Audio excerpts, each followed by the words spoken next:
ఇటు విధంగా జబర్గారి క్రీస్తు సంఘం తరఫున ఈ యొక్క ప్రాంతంలో ఈ యొక్క కొన్ని విషయాలు చెప్పడానికి మీ వద్దకు మేము వచ్చి ఉన్నాము. ఆ విషయాలు ఏంటంటే ఇప్పుడే సహోదరి చదివారు, మార్గము, జీవము, సత్యము అయిన ఆ వ్యక్తి గురించి మీకు పరిచయం చేయడానికి మేము వచ్చి ఉన్నాము. మరి ఈ యొక్క విషయాలు అనేక మార్లు మీరు విని ఉండొచ్చు. మరి ఒక్కసారి ఈ యొక్క 2 నిమిషాలు ఈ యొక్క మాటల యందు మీరు దృష్టి ఉంచాలని మేము కోరుకుంటున్నాను. ఎందుకంటే మనం అనేక విధాల అధికమైన ఆ మాటలు వింటుంటాం. అవి మంచివి ఉండొచ్చు, చెడ్డవి ఉండొచ్చు. కానీ ఈ యొక్క మీకు చెప్పిన విషయాల్లో ఒక 2 నిమిషాలు మీరు వినడం ద్వారా ఈ యొక్క ఆలోచన అనేది మారే అవకాశం ఉందని మీ అందరికి నేను కోరుకుంటున్నాను. ఆ అవకాశం ఏంటంటే మనం చాలా చూస్తుంటాం. ఇప్పుడు వస్తున్నప్పుడు ఈ యొక్క మార్గంలో ఈ యొక్క ఆర్చ్ ఉంది. అంటే ఈ మార్గం గుండా ఈ యొక్క వీటి నుండి వెళ్ళాలంటే ఈ ఆర్చ్ ద్వారా మనము ఈ యొక్క గ్రామానికి మనము వెళ్ళాలి.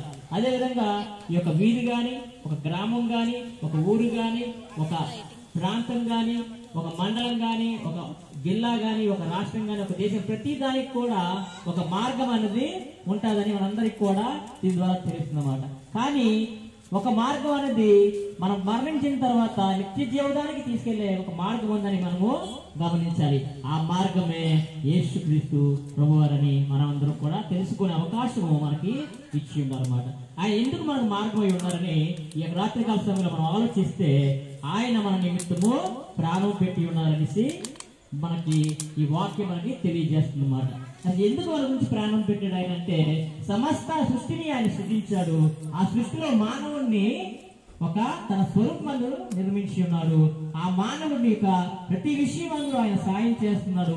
మనం పీలుస్తున్న గాలి, మనం తాగుతున్న నీరు, మనం అనుభవిస్తున్న ఈ యొక్క సకల సుఖానుభవాలు కూడా ఆయన మనకి దయచేసి ఉన్నారనేసి మనము ఎరిగి ఉండాలి. ఎందుకంటే దేవుడు లేనిదే ఈ యొక్క సృష్టి అనేది లేదు. చాలా మంది అనుకుంటారు ఈ సృష్టిని ఆటోమేటిక్ గా వచ్చిందని. ఒక ఆటోమేటిక్ గా వచ్చిందంటే ఇది ఆటోమేటిక్ గా పోవాలి, కానీ ఆ విధంగా పోవట్లేదు ఎందుకు అనే ఆలోచన మనం ఈ రాత్రికాల సమయంలో ఉండాలి. ఎందుకంటే కంపల్సరిగా తయారు చేసే ఒక వ్యక్తి ఉన్నారు, సమస్తాన్ని సృష్టిని పెట్టుకున్నారు, ఆయనే దేవుడని మనము నమ్మవలసిన అవసరత ఉందన్నమాట.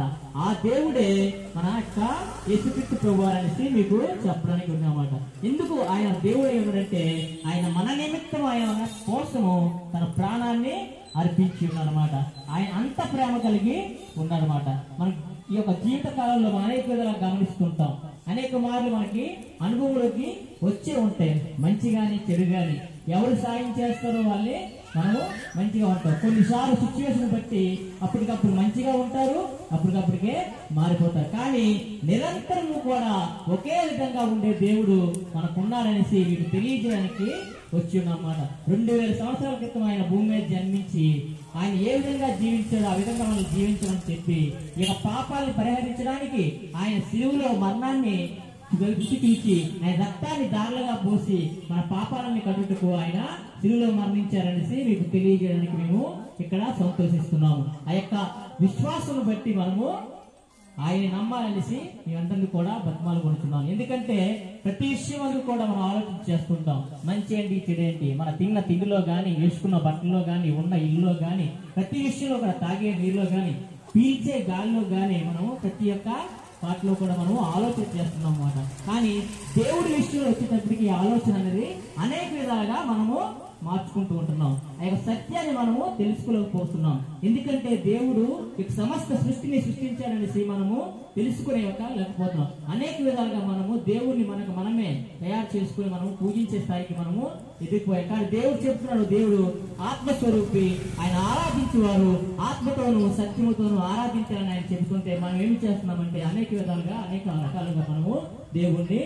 ఎందుకంటే మనకు తెలియని విషయాలు అన్నమాట. మన పూర్వీకులు గాని, మన తల్లిదండ్రులు గాని వారు మనకి నేర్పించిన విషయాన్ని మనం ఫాలో అవుతున్నా గానీ అసలు దేవుడు అంటే ఎవరు అనే ఒక ఆలోచన అనేది మన మధ్యలో ఒక కలిగితే, దాన్ని అనుసరిస్తే, దాన్ని గూగుల్ సెర్చ్ లో ప్రతిదీ కొట్టేటట్లుగా మనం దాన్ని సెర్చ్ చేస్తే దేవుడు అనేది ఎవరు అనేది మనకి తెలుస్తుంది. ఒకవేళ ఆ క్వశ్చన్ మార్క్ అనేది మనకు కలగకపోతే మనము ఏవైతే పాత ఆచారాలను మనకు వస్తుందో దాని ప్రకారం మనము అనుభవిస్తూ ముందుకు పోతూనే ఉంటాం.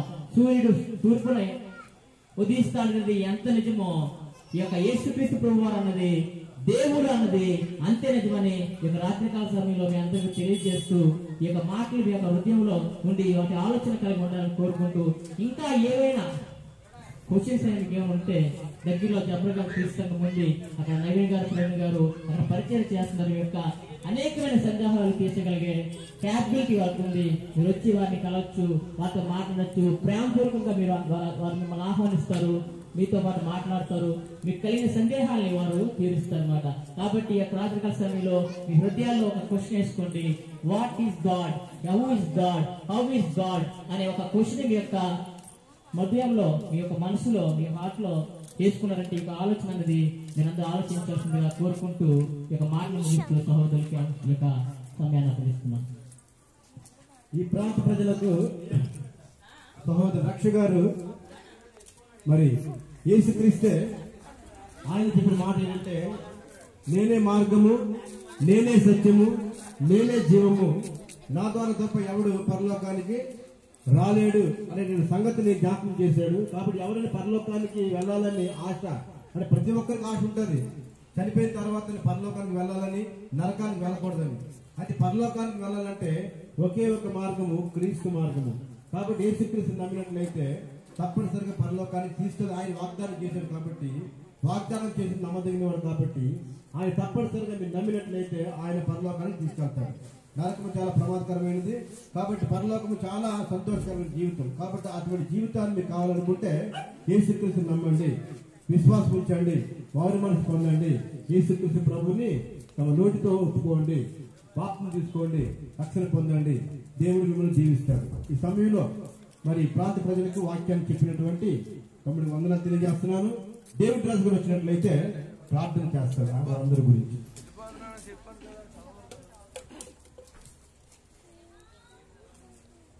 ప్రార్థిస్తుందండి. దయగల మా తండ్రి,